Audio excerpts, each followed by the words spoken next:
Tara na, kwentuhan na.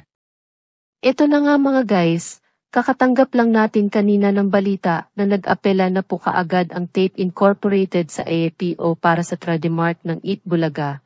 Subalit, datapwat, agad namang binasura ito ng IPO. At na-approve na po ang registration ng Eat Bulaga kay Master Henyo Joy De Leon. Another victory for TVJ. Kanina, di ba, ang naglabas mismo ay ang intellectual property Office of the Philippines, Kuya Jovi, 'di ba? Sila mismo nagsabi na nagkaroon na ng pag-aapila na naganap, 'di ba? Yeah.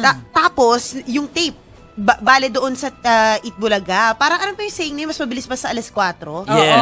Oo, mas mabilis Umapila pa. na agad. Umapila agad. Pero mas mabilis pa rin sa alas 4 yung IPO. Binasura na rin agad. To, Hindi, ang IPO ang naglabas. Live sila kanina pero didn't say anything. Yeah, Live sila binasura kanina. na agad. Director General na sila kasi yun yung application for the Mark Eat Bulaga na inopose ng tape, dinismiss na din, di ba? Nag-appeal si tape sa director ng Bureau of Legal Affairs. That order says the dismissal is affirmed and the appeal is dismissed. Ibig sabihin, yung Eat Bulaga ay registered na kay Henyo Joey De Leon! Ay, congrats din!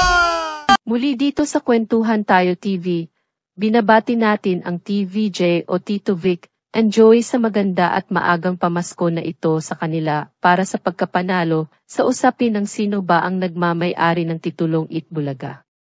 Basta pag Eat Bulaga TVJ at pag TVJ Eat Bulaga. Mula Batans hanggang Hulo at buong mundo saan ka man tayo ay Eat Bulaga at legit the barkads.